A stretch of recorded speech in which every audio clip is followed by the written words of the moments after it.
Matt, we're delighted to have you here, and let me introduce you formally for everyone. You are Matt Davis, National Director, Salvo Stores Australia.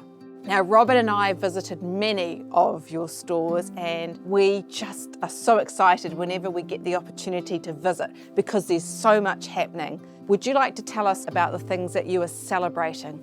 I mean, the last 2 years has been incredibly tough for everybody, hasn't it? So I think, the Salvo Stores team has been through a lot. And what that's meant for the team is that they've basically had to do more with less. And so when all the lockdowns kind of ended, we were back up and going by November as a national team and got to sort of have our peak period again.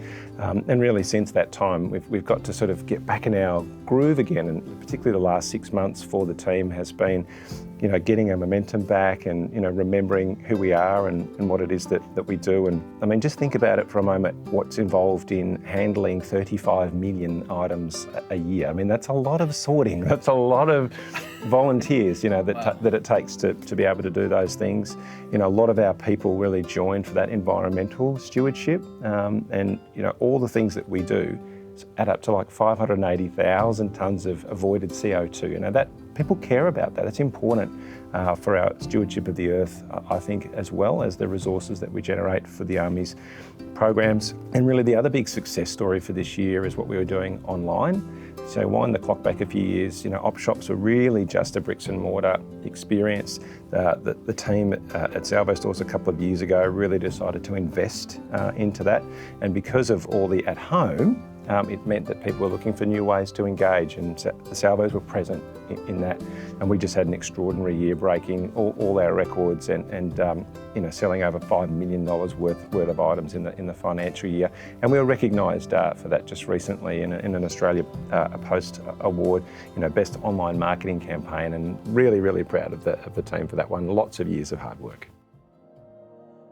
One of the things that stands out to us when we visit, there's been a really big step up in Salvo Stores' engagement with the mission of the Salvation Army. So it's not just about fundraising and the environment, but actually there's a really positive sense about the mission. When I arrived at Salvo Stores, the first thing I did was just go around and kind of meet everybody and ask what's it like being here. And you hear all sorts of stories about, we're too corporate sometimes, or we don't, allow the Corps to come in and put their posters up for mainly music, and we don't know why that is. And it became clear to me really early on in my tenure that there was an opportunity to move from having, I guess, a disconnected culture to one culture of resources for mission.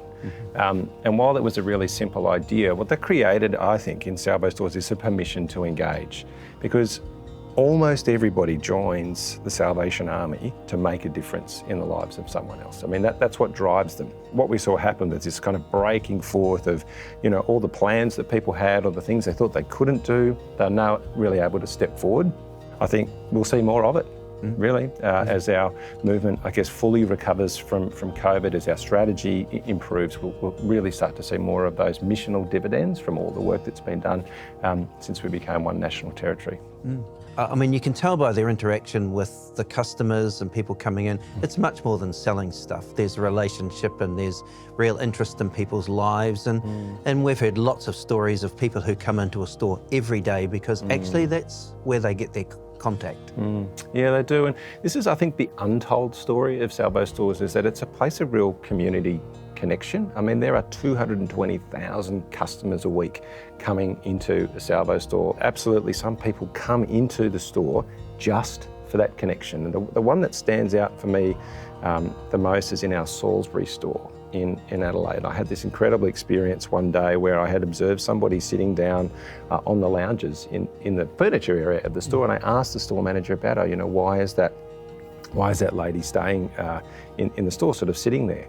And the story that unfolded was one where that lady, a mother of a son with a severe intellectual disability, every week comes and spends time in that store while her partner, her husband, was visiting their disabled son in the hospital that he lived in. And unfortunately, because of his brain injury, he wasn't able to relate to his mother. It was very hard for her, so she didn't go along. So the husband would drop her off at the store while he went and visited the son in the hospital, and she felt at home and safe.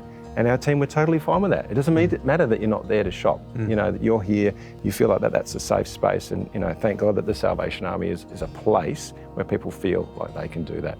You know, the Salvo Stores probably represent the Salvation Army to more people per day than any other part of the Salvation Army. And it's critical that it's a welcoming space and a good space and a positive space and a Jesus-centered space. And we're seeing that. And we want to say thank you to you and the whole team and celebrate the success. Thanks for being with us today.